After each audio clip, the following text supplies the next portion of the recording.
Okay, sorry.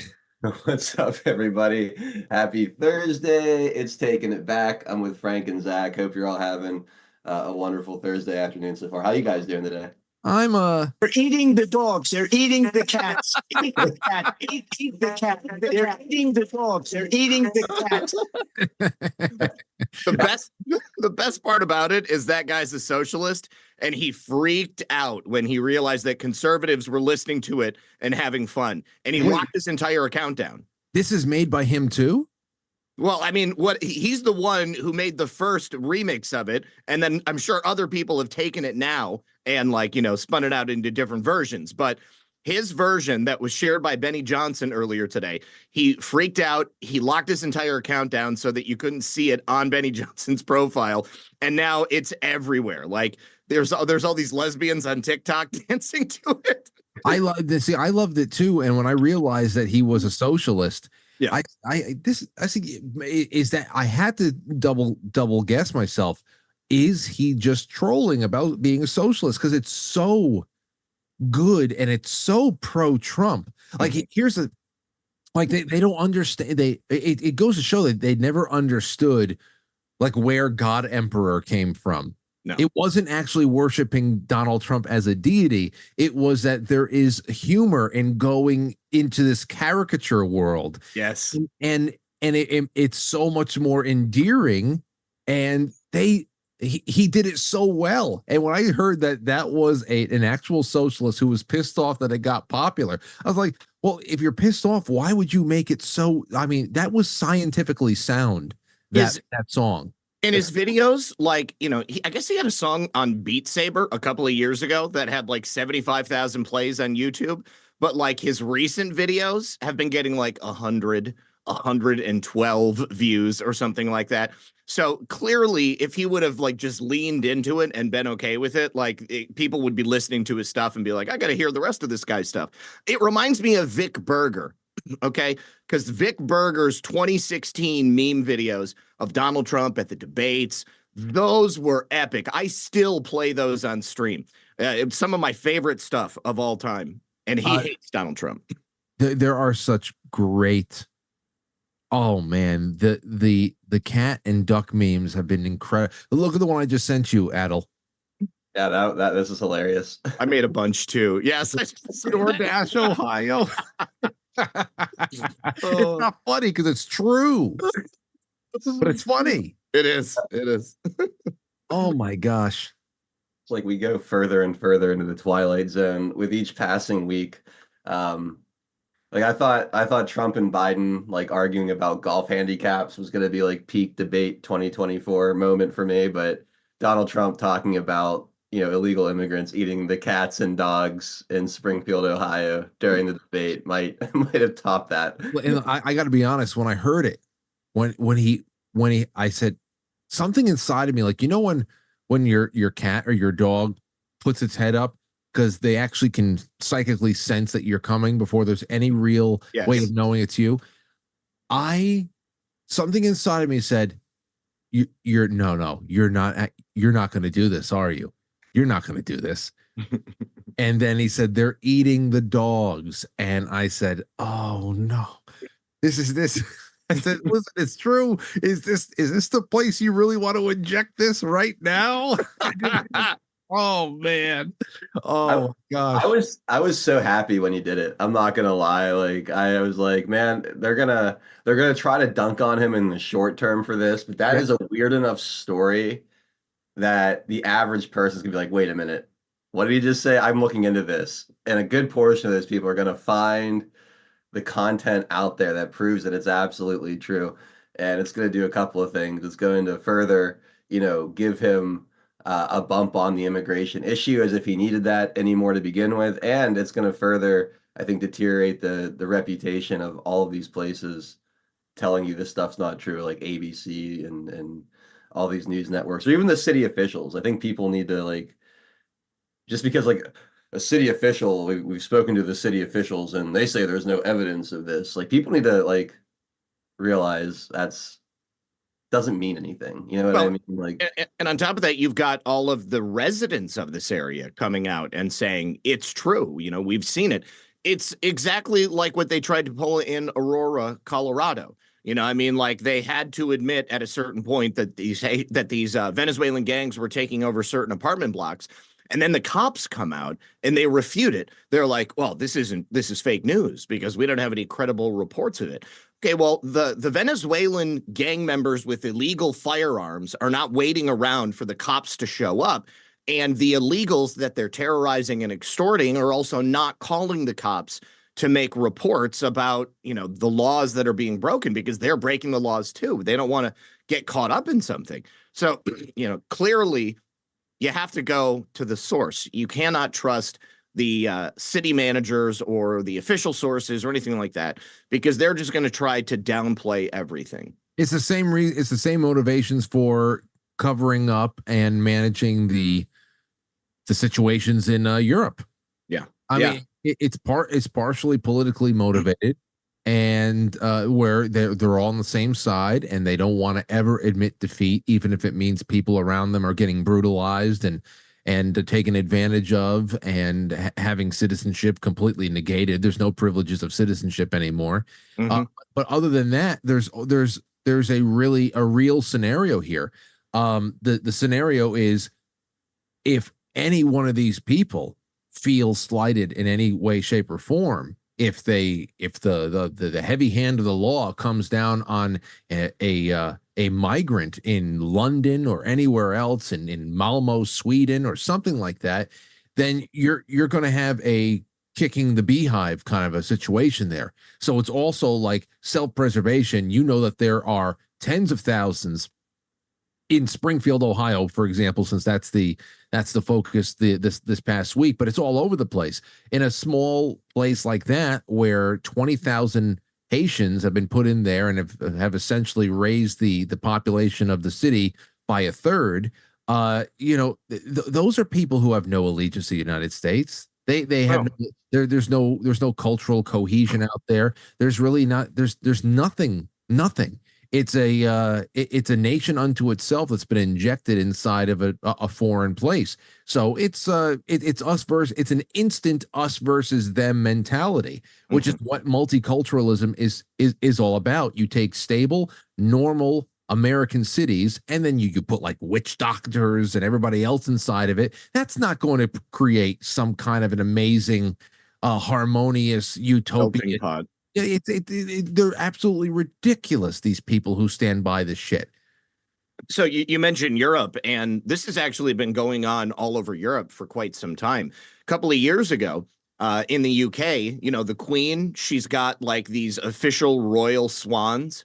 Well, some migrants captured, beheaded, and then barbecued one of those swans, like in a public park, and then disposed of the half-eaten carcass on the bank of the Thames or something like that. And it was all over the place. And it happens all the time. I mean, I saw another report of a Chinese restaurant in London or in the UK, someplace in the UK. And these guys that were native, Englanders, I don't know how to say it properly, but they were native people to that land. And they actually caught a Chinese delivery guy trying to steal their pet cat. And they like followed him back and they confronted him and they had him on camera and stuff. I mean, that's like, that's an old stereotype right there. But I think you can just kind of, lay it across all various peoples from various countries. The cultures and the mores are completely different from what we've got here. Like we've got dogs and cats as pets.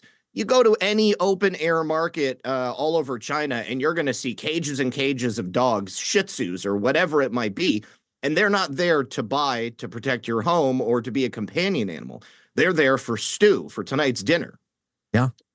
There was when I was like, I don't know, 10, 11 years old, we had just moved to the South Hills of Pittsburgh, and there was a Chinese buffet that got literally shut down because they found a bunch of like frozen cats in their freezer. Like, so like that actually like I had my guest, my second half guest last night. He did a little bit of trivia with the chat room as soon as he came on, because I asked him, what he ate for dinner that night, just to kind of poke around at this joke a little bit more. And he actually quiz the chat room. What year in the United States did we ban the selling of dog and cat meat? And everybody's saying everything from 1870 to 1972 and 1985, whatever. The official act of Congress did that in 2018. So only recently did we ban it, because obviously it's obviously an issue. It definitely is, and that's the other thing here too, because it just goes to show that we're dealing with retarded zombies. Okay, it's not enough that they're zombies, but they're retarded as well. With the fact that these stories will break, that you'll have people saying, listen, this is happening in our neighborhoods. It's happening. I'm telling you, I promise you it's happening. And then the stance goes from it's not happening to, okay, it's happening. But you know what? So what? You eat chickens. You eat chickens. Why can't they eat and then why can't they go and eat ducks? You guys all eat chickens. Well, many of these towns, especially the ones in New York, I reported on one of these instances in New York where they're taking ducks and swans and stuff. And many of these towns actually take care of the ducks. Yes, and they're often protected as well, specifically. Yeah, these ones in Springfield are no different. They're fed, they're taken care of. Their habitat is maintained by the town, and these migrants are coming in and just eating them all. Is it? And we've got hunting seasons on specific types of wild game. You know, and Ken, I see out there in the chat, he says Americans are small thinkers. People eat dogs and cats all over the world. They may, okay, but oftentimes it's a matter of survival. And in Haiti, that's exactly what it was. I mean, there were wild cats all over the hills. People had been set free after slavery, and it's an isolated island nation with little to no, agriculture and all of that stuff. I mean, they grow rice there, but I don't even think they do anymore since Bill Clinton destroyed the rice industry back in the 90s. People would eat cats because they had to, and then it became part of the culture. Okay, in China, people eat dogs. That's part of the culture as well. But obviously, eating somebody's household pet, that is a very different thing altogether. And, we don't need to eat dogs and cats here. I mean, we've got plenty of different types of animals that we keep for livestock. I'm not necessarily against the idea of eating all kinds of animals, like when it becomes necessary, but I'm definitely not in favor, and I'm totally against the idea of eating somebody's family pet. Like that's just bad. Well, and I saw a comment in there, I think it might be from that Jeremy guy too, said, I rolled my eyes and said, it will be the cats that wake people up. Well, there's nothing eye-rolling about it. This is the kind of thing that was always going to wake people up. Yeah. There was way too much of a comfy buffer for us over here, that it was going to be things like this, where people, black, white. I mean, a lot of these town halls, a lot of these police calls that are being unearthed are from, ethnic minority, black Americans, things like that. Everybody who are just like, hey, we may have had problems prior to the last couple of years, but suddenly there are 20,000 Haitians here. They're not Haitian hyphenated Americans, and pets are being eaten. And ducks and the heads are being cut off and left there, right there in the middle of the day. I mean, these are things where you feel it come to your front step. This was always it. While we still have creature comforts and still have distractions, there wasn't going to be that moment. We have been very, very comfortable over here, and nothing like a Caribbean foreign national showing up in your town and eating all of the wildlife to wake you up. What do you want to say? And here's the thing: bottoming out, Frank. Right when I was in there on Friday, like how you have to bottom out as a society before. I mean, I think this is one of those rock bottom moments. Sorry, Zach. Go ahead. No, I was just gonna say. I mean, this is some third world type behavior, and like that's the type of world that they're trying to push America into becoming. Venezuela, where, they are a communist nation now, they've had reports of people eating dogs and rats and basically anything they can get their hands on. Used to be like the most prosperous nation down there in South America. Everybody had everything they needed. But when they destroyed the country, then they destroyed all of the food supply and the industries and the systems that were in place to allow society to remain cohesive. And that's exactly what they're doing here. I mean, right now, we're bitching about people eating our dogs and cats that aren't supposed to be here. But what happens when we get to the point where we have no choice but to eat our dogs and cats, because society has completely broken down as a result of these people being allowed to just flood into our country with no type of assimilation program. Yeah, one good thing, if they could release 50,000 Haitians into Manhattan, we might get rid of the rat problem. Well, you know what? I actually saw a video. I think it was a Venezuelan. She was barbecuing like 3 rats on a spit on the sidewalk in the middle of New York. Now, also, Frank, I don't know if you saw this, but there is a nature preserve in New York. I want to say it was on Long Island. I don't quote me. I don't remember exactly, but there is a particular sect of Hindus that worship Kali. You know, like Kali Ma, you betrayed Shiva. Anyways, those people are sacrificing animals in the park. They're finding, like, you know, ocean birds with their heads ripped off, dogs with their necks broken, cats that have been decapitated, live pigs running around with one of their ears cut off, baby rats in plastic bags allowed to suffocate. Just totally sick. Yeah, I mean, and it's it goes without saying. I know a lot of the testimony, specifically about the Haitians, is the religious aspect of it. I mean, we talked about Caribbean voodoo for a long time, and that actually, you guys remember? You ever watch the Arnold Schwarzenegger film End of Days? I think I saw it like when it first came out. Serpent in the Rainbow is the first one that comes to mind, though. Okay, so I mean, it's just one of those things there too, where you just like, yeah, well, this, you know, Your Honor, this man, it is part of his religious beliefs to be able to sacrifice these chickens in his basement or whatever the hell it is. Yeah, it's a big part of it. It's not, and it really is just about, again, culture clash. Because if you're being brought over here, sponsored by the United States, the suicidal United States government, and you're being giving priority with your housing. Residents in Springfield, Ohio, have been talking about how if you go down to the DMV, these people who are newly arrived, who can't speak, they speak Creole, they don't speak any English. They're being given 45-day driving permits where they can go to the DMV and get driving privileges that need to be recharged every 45 days. I'm saying to myself, first of all, these people they can only speak Creole and maybe broken English, but definitely not reading English. How the hell are you getting around on the roads? And they said and there's car crashes all over the place, things like that. But kids getting run over. Yeah, it's not even just culture clash with that. It has to be religious in many ways, because they're being provided for. If you're being given housing, you're definitely being given food. It's probably just, oh my gosh, there's food everywhere.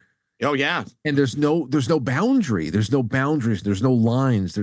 They don't understand personal property. I mean, that is foreign to everybody that's coming over the border. Nobody understands the concepts of personal property. They don't understand, because they're coming from places where personal property is just like, what are you talking about? You are assigned a rice ration every month. Yeah, you know. Yeah. So this is the perfect import. They don't care that they're living 7 to 15 in a small 2-bedroom home, because each one of those people is getting food stamps. They're getting cash benefits. They're giving them absolutely everything. It's absolute insanity. Other than the Trump bringing up they're eating the cats, they're eating the dogs line. Hold on. Alice McGee says you can drive without speaking the language, for fuck's sake. Okay, so in America, there are universal symbols for traffic signs. Do you honestly believe that in Haiti, they have the same standards for traffic signs, or that they even have the same, like, equivalencies? Like, has anybody here taken a look at Haiti recently? There's a reason we've got tens of thousands, if not hundreds of thousands of these people coming over here. Okay, I'd love to pull it up. Let's take a look at traffic signs in Haiti. Is she, so she's, why is she defending that it's? I think that's what it sounds like to me. Yeah, people who don't speak and read the language of the host country should be able to. I don't think anybody should be able to drive if you can't read. I mean, because there's not just stop, go, and yield. How can they take a test? There's They all are. types of there's all types of signs. They're all in English. I mean, even if you're just on the highway, you're looking at it, like it's all in English. Why would you want anybody on the road who can't read enough to be able to, I mean, that's just ridiculous. I don't want like 30% of the people that did grow up here on the road based on the way I've seen people driving lately, like let alone people who can't speak English or understand the signs. But yeah, no, I completely agree that they just let them come in and give them access to vehicles and the ability to drive. It's just a safety hazard, like straight up safety hazard for everybody. What were your other thoughts? I found an average street in Haiti. If Oh, yeah, gotta bring it up. hey, hang on, let me get this pulled up over here. Okay, share.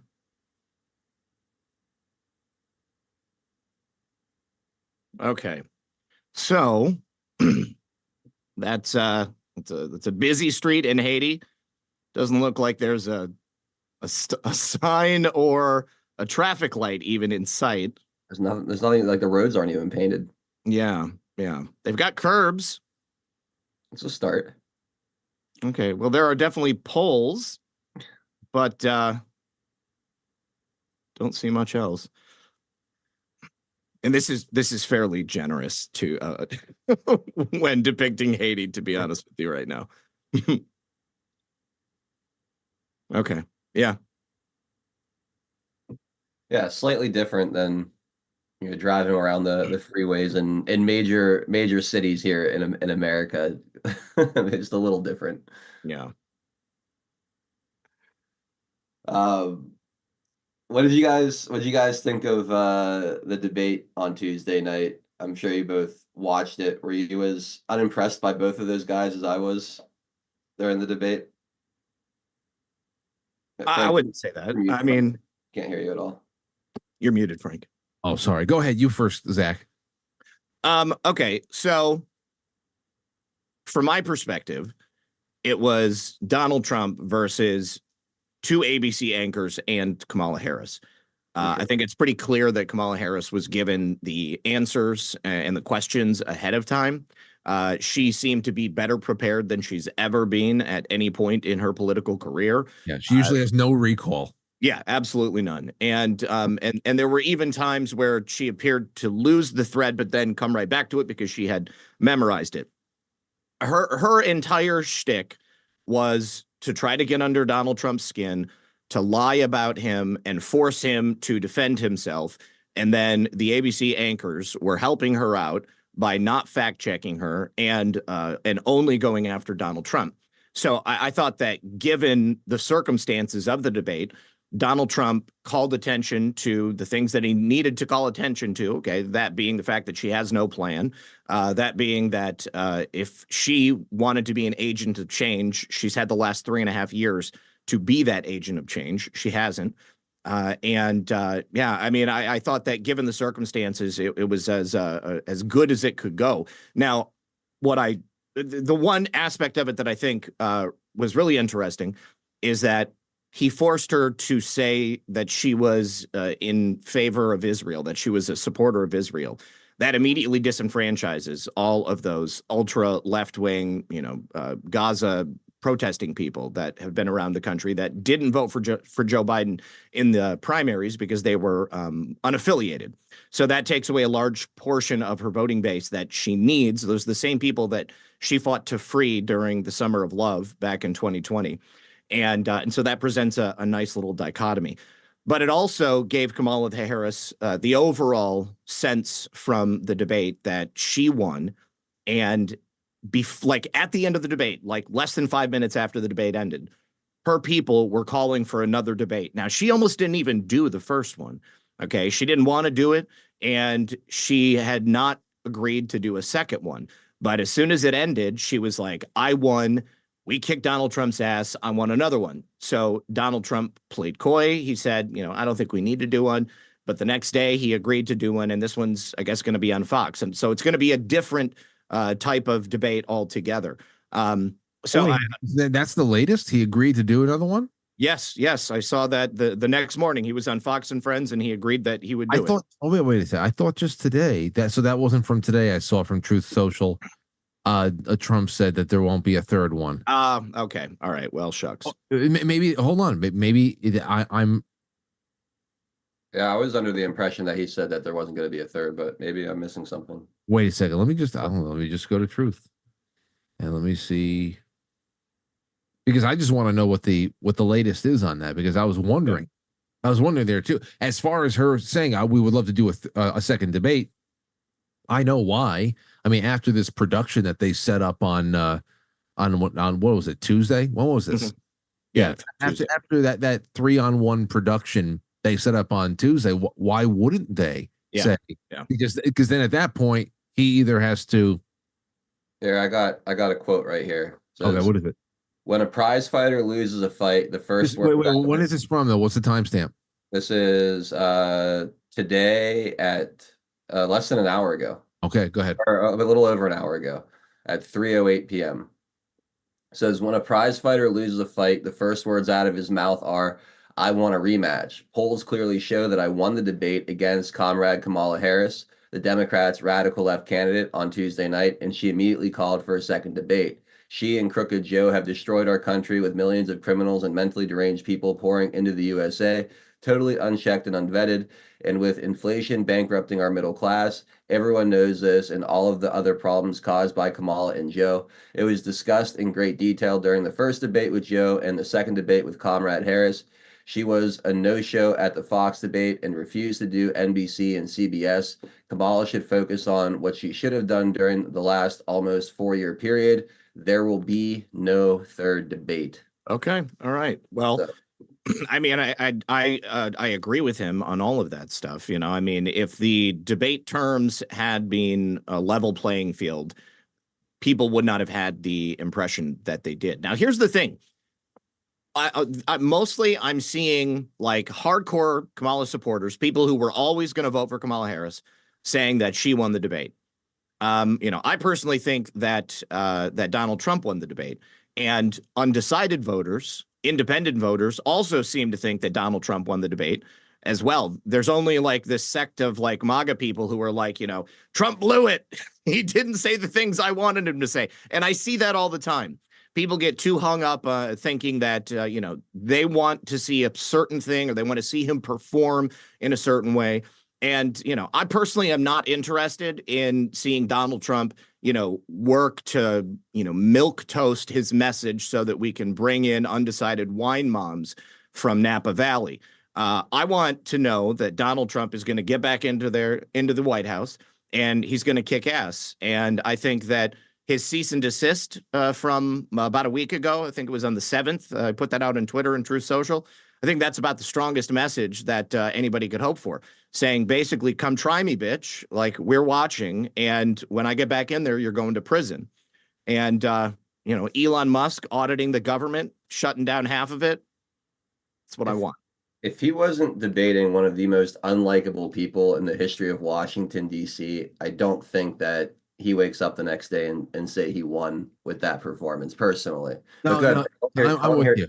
I want to hear your thoughts, Frank, and then I have some specific things I wanted to say, but go ahead. I have very specific things. I was one of those people who I looked at that and I understood right off the bat, okay, the ABC production is so fucking obvious. Yeah. You got the 3-on-1, you got the fact checking, you've got all this stuff going on. And this is what the real thing about the I think the biggest takeaway was, because it was so bad and the psyop is just so cheap at this point. If you like it, if you are invested in that reality, you're lost to the world as it is. It doesn't matter. Correct. You're the types that are making excuses for all the cat eating that's going on in Ohio. Mm-hmm. As far as this went, the other thing that really went in Donald's favor throughout the entire debate was the fact that it's impossible for her to cover up and to conceal the true bitch nature that she is. I mean, that's just it.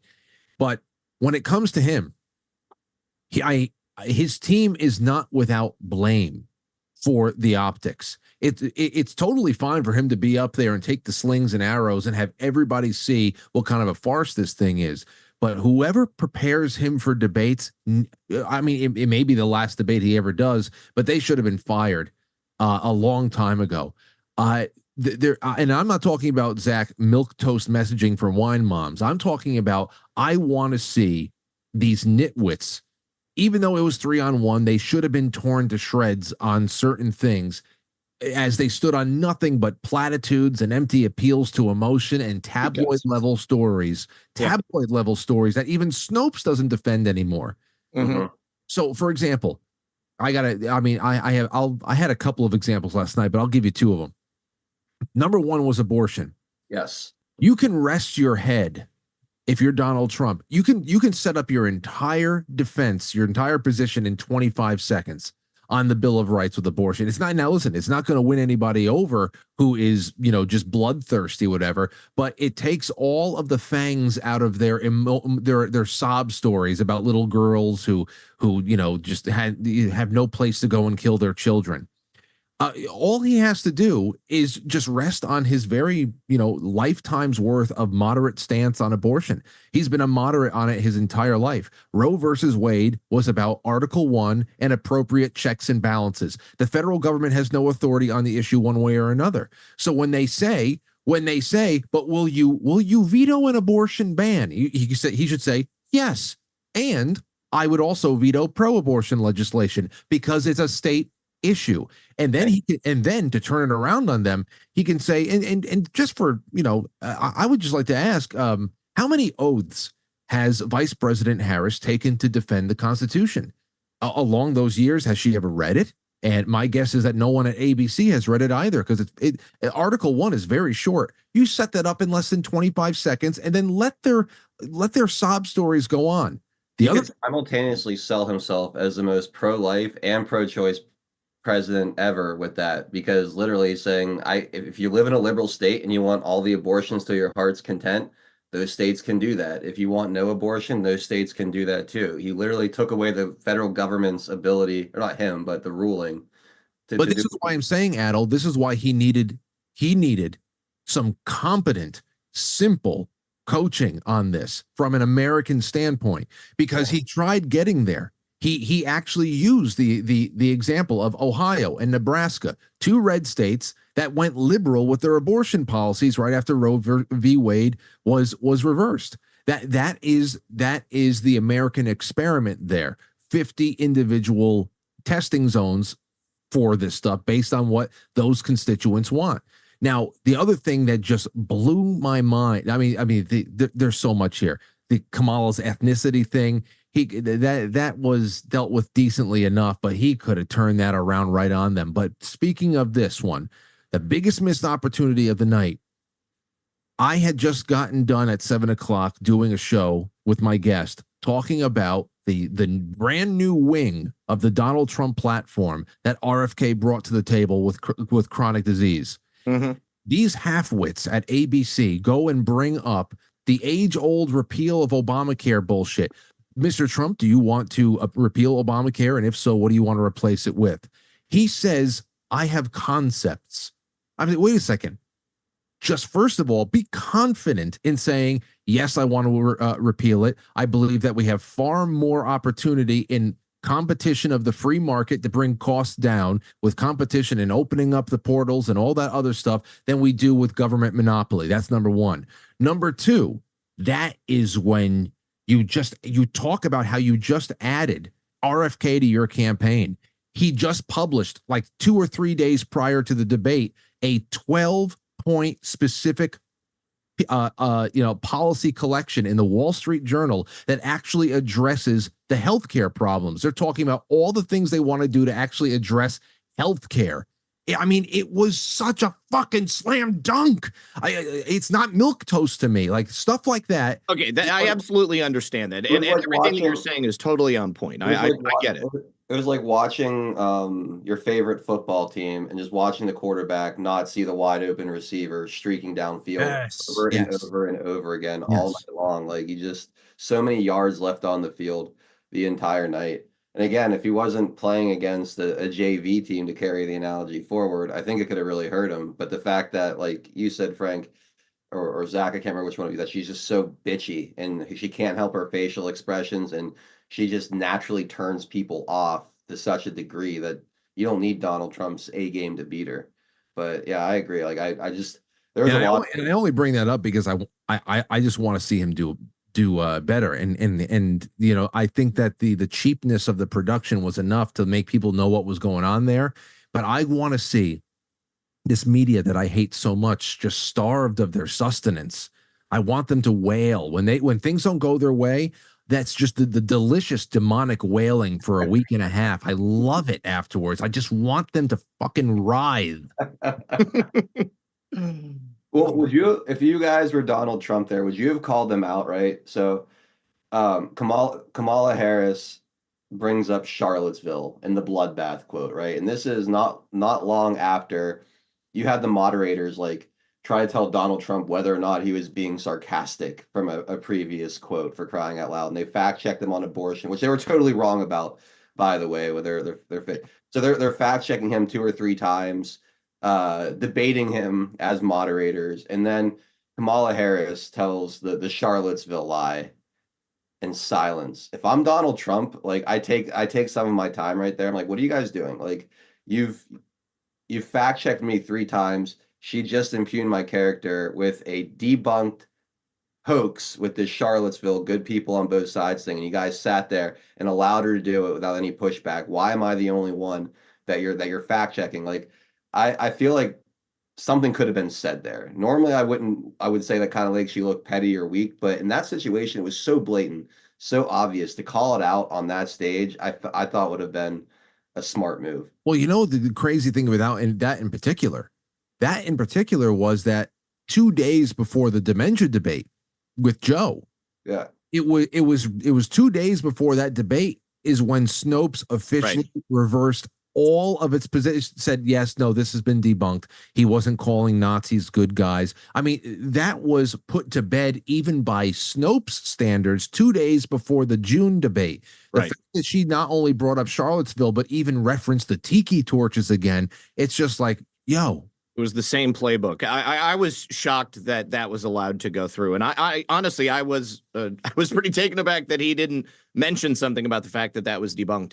You know, if you know, the weakness that I see in Donald Trump is that he can't help himself but defend against the things that, you know, people say. Like, I mean, he keep bringing up bullshit and he's got to defend himself. It was like he was being forced to answer all of these things rather than get to the policy and talk about the substance of what they're going to do. But at the end of the day, I mean, this is an IQ test. If you don't know that you're supporting Donald Trump and you're thinking you might want to support Kamala Harris, then you deserve everything that you get. And I feel that at this point, we're past the Rubicon. Okay, I mean, we've crossed over that long time ago, and people are firmly made up one way or the other. Yeah, I agree. And honestly, you know, listening to Rich Barris, and some of like the snap polling he did after the next morning, it sounds like 2-1 undecided voters were going with Donald Trump. Yes. I guess he polled a few hundred people before the debate and asked if he could call them back after the next morning. And of the ones he spoke to, is like a little over 65% were breaking for Trump, that were deciding. So that it went better than I thought it was going to. Oh yeah, listen, it was a frustrating farce to watch, because it's like, you know, we take a look at things with a little bit more of a critical eye than most average Americans do, just because this is what we do as a part of the nature of our work. But I think anybody can see the stage crew. I think they can see the lighting and the ropes and the curtains, and I think they you know, it's like the curtain's been pulled back. You see the Wizard of Oz working this shit. I mean, there's nothing authentic about that. If you are in that DNC, tell us where to go and I'm going to go camp, then this was, you know, a night at the Coliseum. Mm-hmm. You had Donald Trump in the sands of the Coliseum. There's 3 tigers nipping at his ankles, and you loved it. You were smelling the blood and the sweat, and you're just you understand what the hell's going on there.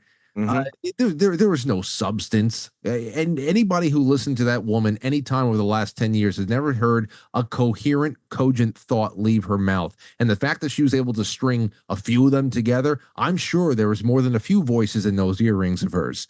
Absolutely. Yeah.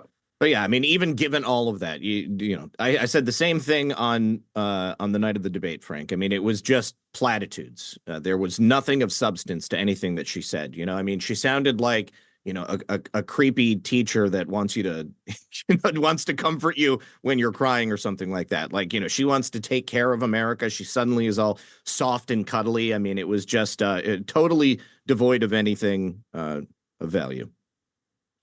Yeah. I agree. Apparently, this is from Kyle Becker, which I'm not super familiar with Kyle. Yes, I saw this. Yeah. I don't know how true this is, so please take it with a huge grain of salt. But it says apparently there is an ABC whistleblower who will be releasing a signed affidavit through his lawyer in which he details how Kamala got the questions in advance. It should happen today or tomorrow as soon as the lawyer sanitizes statements for release. So I mean, I don't know how big of an effect that'll have. We knew Hillary got the questions ahead of time in 2016. I'm sure Joe Biden got questions ahead of time in 2020. This is nothing new, but it was very obvious that she had a pretty good idea what was coming her way during that time. In the pre-debate show, they had freaking Donna Brazile on ABC. I mean, I was like, okay, so they've got the woman who gave Hillary Clinton the questions in 2016 about to introduce Kamala Harris. Okay, of course, this is going to be the same type of thing all over again. Yeah, it was fairly obvious.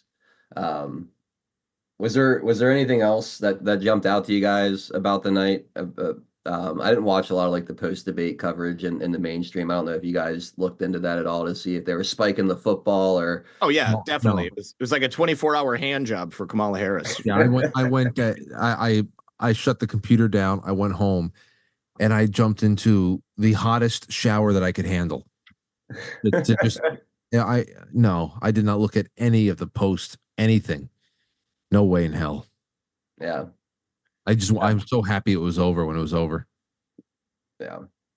They also, another aspect of them like setting him up. I mean, they weren't muting the microphones. They were they were encouraging essentially for people to speak when it wasn't their turn, and they weren't holding firm to that stuff. But I mean, it was like they were just like laying these breadcrumbs into a bear trap, basically. I love the moment where Trump says, "Excuse me, I'm talking." Does that sound familiar? Yes. That was great. Yeah. All right. Well, we could, if there's nothing else on the debate that you guys want to get into, there was a clip from Merrick Garland today. I don't know if you guys saw this or not, but I thought you guys might have some thoughts on this. Let me pull this back up. Oh, where did I have it here? Here we go.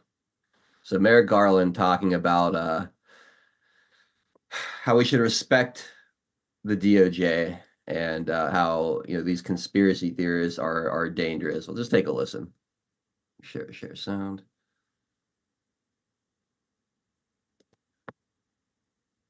Necessary oversight of our work.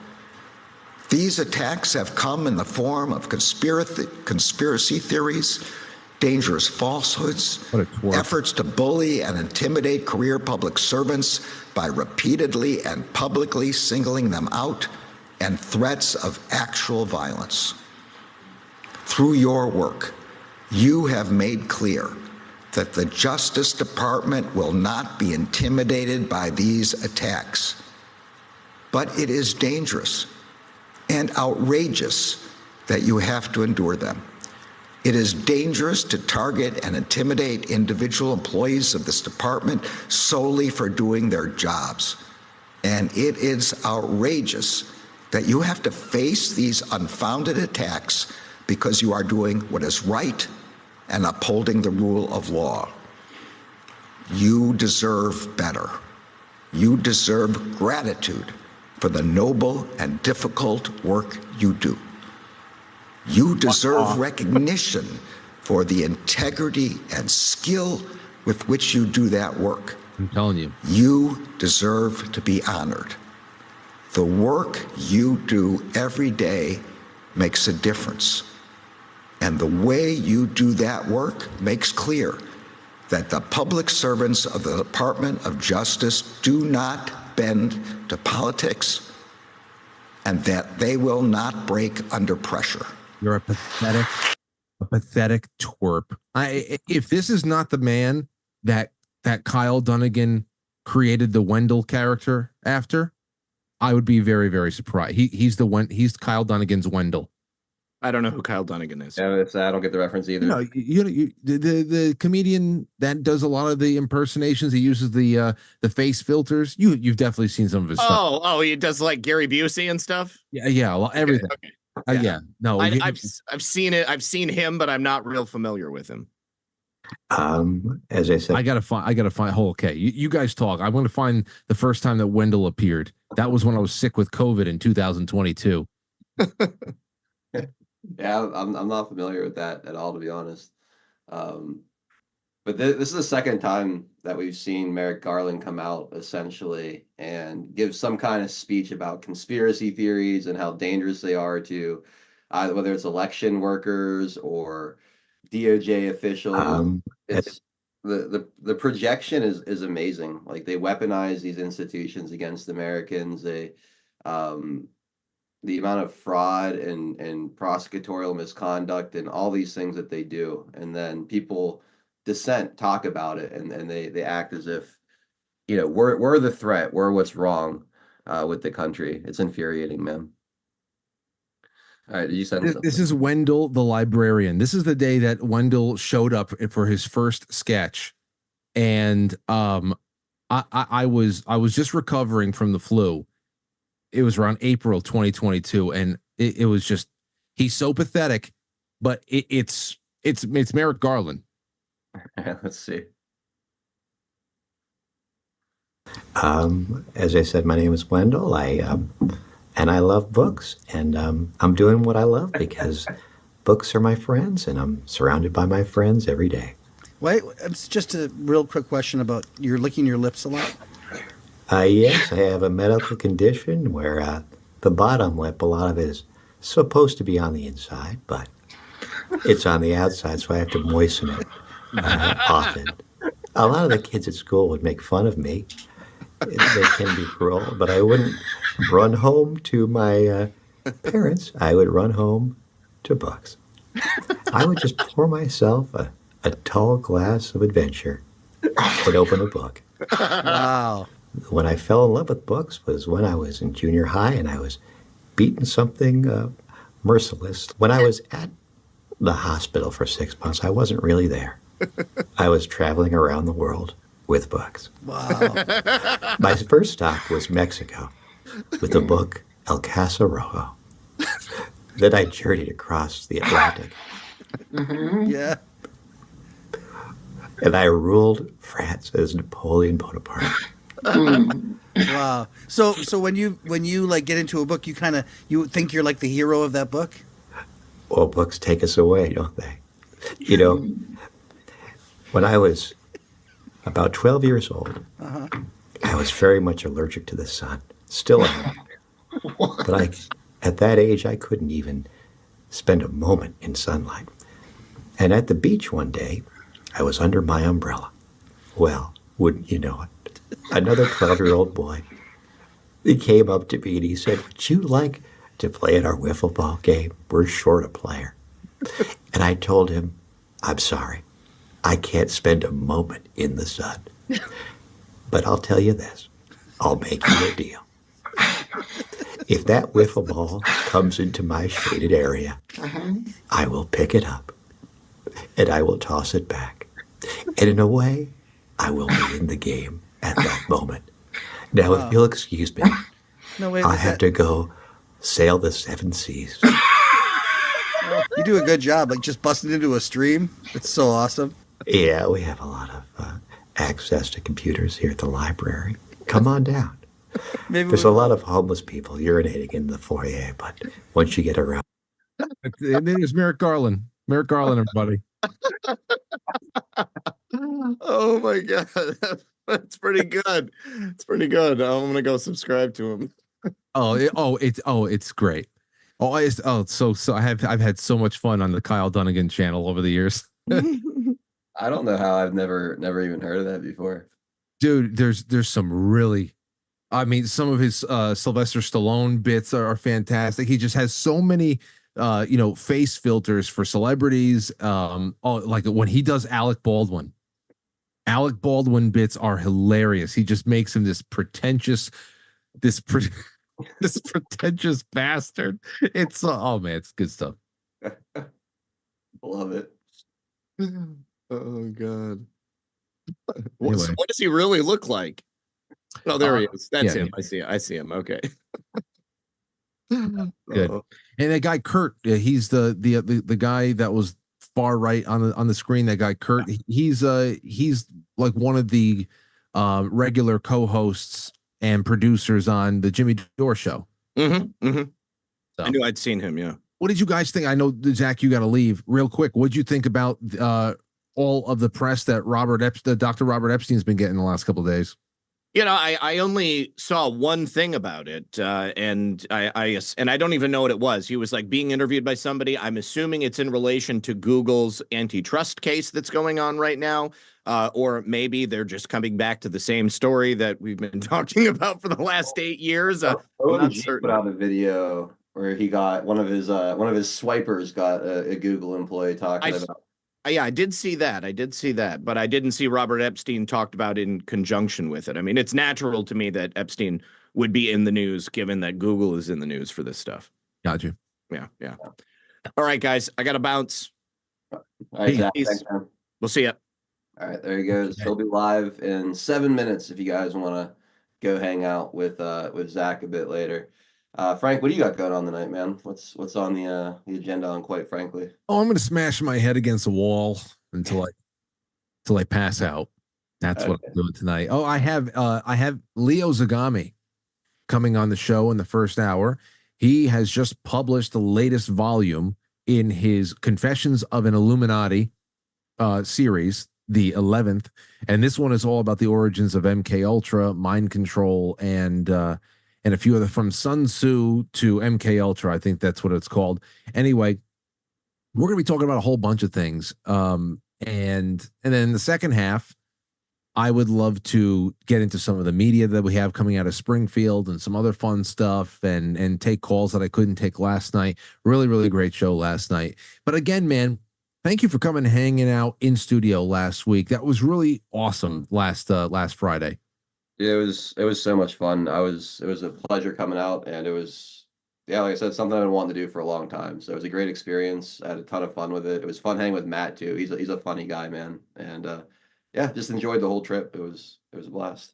As an actual Arab, would you approve of my hookah packing? Yes.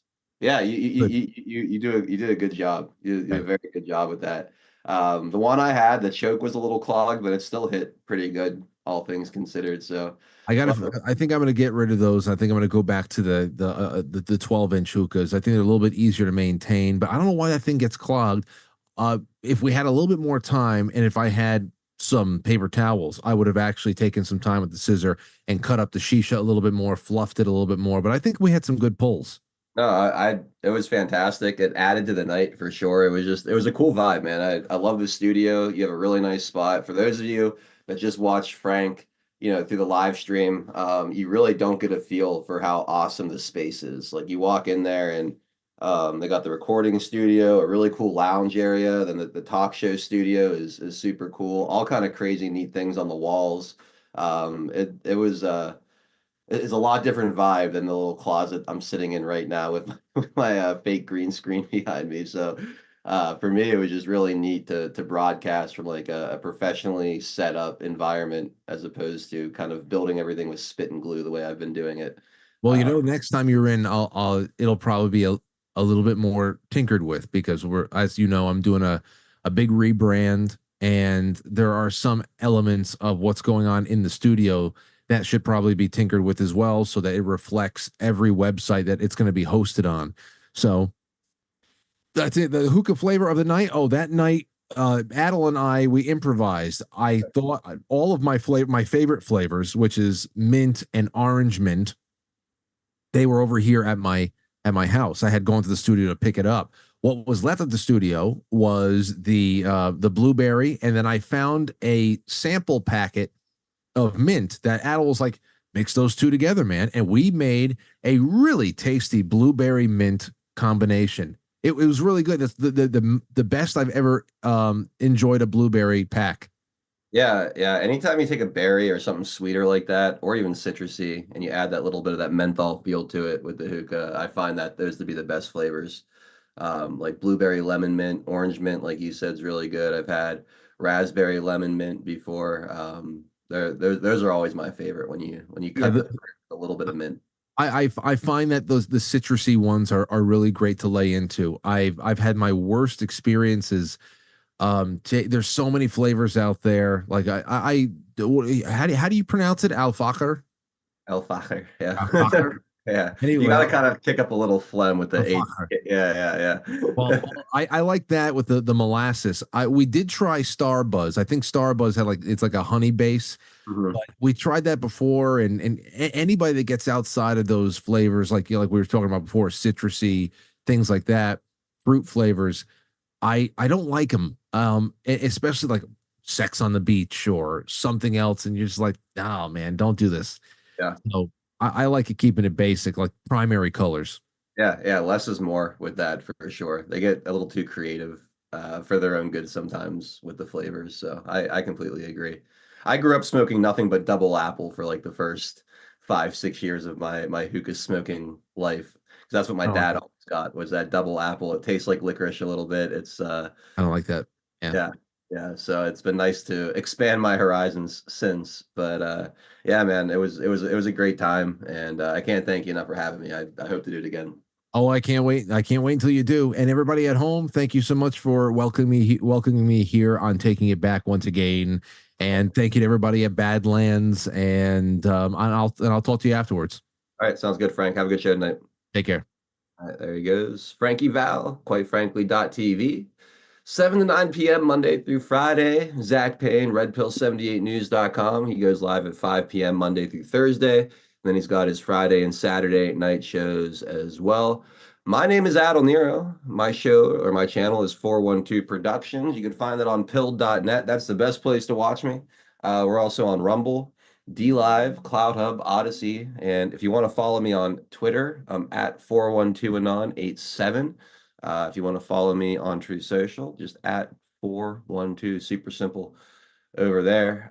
If you want to keep hanging out, I am going to do a bonus hour over on pill.net, exclusively on 412 Productions on pill.net. So I don't know what we're gonna get into. Probably take some calls, maybe play some music, maybe poke around the interwebs, see what's out there news wise. We'll just kind of see. I rarely come into the second hour of Thursdays with much of a plan, but we'll go over there exclusively and hang out for another hour. So hope to see you guys. I'll throw the link in the Rumble chats for you if you guys are interested in keeping the party going. Otherwise, I'm not going to be on tomorrow. I have the the club I'm a member of, the golf course I'm a member at is having their club championship tomorrow, or at least the start of it. So I'm going to be going and doing that. That starts at 1 o'clock. So I won't be around for tomorrow's show.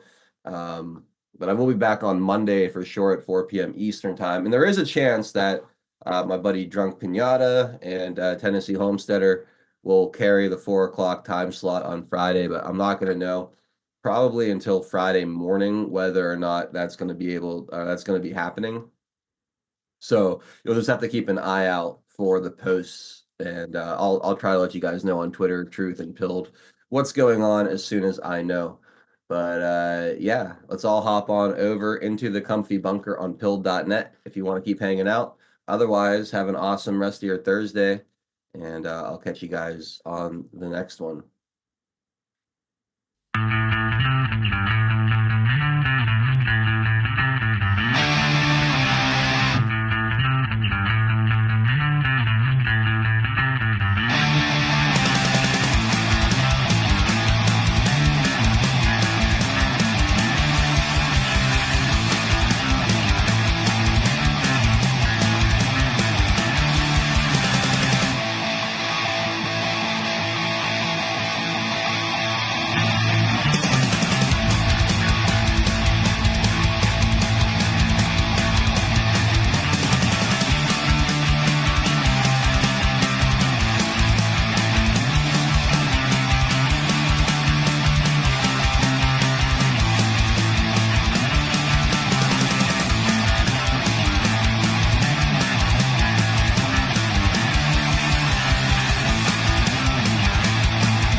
All right. Again, one last chance to pop on over to